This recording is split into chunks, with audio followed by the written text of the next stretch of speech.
Hello everyone, आज का विषय भारतीय संविदा अधिनियम 1872 the Indian contract act 1872 MCQ questions series 1। देखिए क्वेश्चन नंबर 1, भारतीय संविदा अधिनियम 1872 का विस्तार ऑप्शन ए संपूर्ण भारत पर है, बी जम्मू कश्मीर राज्य के सिवाय संपूर्ण भारत पर है, सी जम्मू कश्मीर, नागालैंड और सिक्किम राज्यों के सिवाय संपूर्ण भारत पर है, डी इनमें से कोई नहीं। इसका सही ऑप्शन ए संपूर्ण भारत पर है।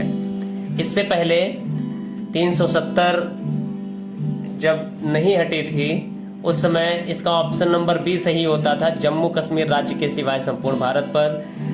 370 हटने के बाद ये कानून संपूर्ण भारत पर लागू है। क्वेश्चन नंबर 2, भारतीय संविदा अधिनियम अधिनियमित किया गया था सन ऑप्शन ए 1881 में, बी 1930 में, सी 1872 में, डी 1932 में। ऑप्शन सी 1872 में। क्वेश्चन नंबर 3, भारतीय संविदा अधिनियम 1872 लागू हुआ। ऑप्शन ए 25 अप्रैल 1872 को, बी 1 सितंबर 1872 को, सी 1 जुलाई 1872 को, डी 24 मार्च 1872 को। ऑप्शन बी 1 सितंबर 1872 को। क्वेश्चन नंबर 4, भारतीय संविदा अधिनियम में है,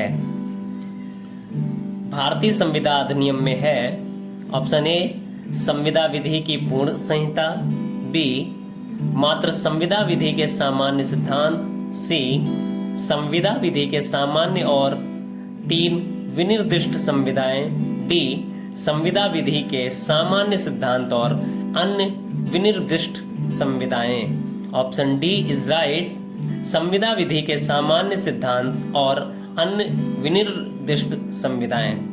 क्वेश्चन नंबर 5, संविदा विधि का प्रभाव है ऑप्शन ए भूत लक्ष्मी, बी भूत लक्ष्मी नहीं, सी ए और बी दोनों, डी उपरोक्त में से कोई नहीं।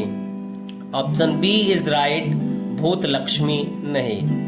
क्वेश्चन 6, प्रस्ताव की परिभाषा संविदा अधिनियम की किस धारा में दी गई है? ऑप्शन ए 2 का में, बी 2 खा में, सी 11 में, डी 16 में। ऑप्शन ए इज राइट, 2 का में। क्वेश्चन नंबर 7, भारतीय संविदा अधिनियम के अंतर्गत ऑफर अथवा प्रपोजल को किस धारा में परिभाषित किया गया है? ऑप्शन ए धारा 2A में, बी धारा 2B में, सी धारा 2D में, डी धारा 2E में। ऑप्शन ए धारा 2A में।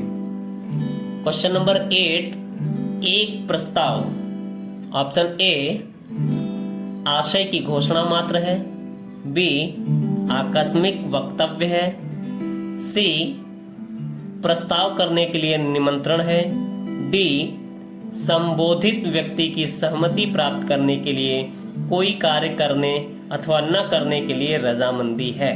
ऑप्शन डी इज राइट, संबोधित व्यक्ति की सहमति प्राप्त करने के लिए कोई कार्य करने अथवा न करने के लिए रजामंदी है। क्वेश्चन नंबर 9, निम्नलिखित में से कौन सा वैध प्रस्ताव का आवश्यक तत्व नहीं है? ऑप्शन ए प्रस्ताव ग्रहीता को यह सूचित किया जाना चाहिए, बी यह प्रस्ताव ग्रहीता की सहमति प्राप्त करने के उद्देश्य से किया जाना चाहिए, सी इसे प्रस्तावक की अंतिम रजामंदी को अभिव्यक्त करना चाहिए, डी या किसी विनिर्दिष्ट व्यक्ति को ऑप्शन डी या किसी विनिर्दिष्ट व्यक्ति को किया जाना चाहिए, सभी व्यक्तियों को नहीं। ऑप्शन डी इज राइट, यह किसी विनिर्दिष्ट व्यक्ति को किया जाना चाहिए, सभी व्यक्तियों को नहीं। क्वेश्चन नंबर 10, का ने खा को उसकी सहमति प्राप्त करने के उद्देश्य से एक लूना मोपेड 5,000 रुपए में विक्रय करने के लिए पत्र लिखा। और कहा कि वह उस लूना को विक्रय करने का इच्छुक है। उक्त कार्य के लिए यह कहा जाता है कि का ने ऑप्शन ए प्रस्ताव किया है, बी संविदा किया है, सी वचन दिया है, डी स्वीकृति दी है। ऑप्शन ए इज राइट, प्रस्ताव किया है। Thank you so much students.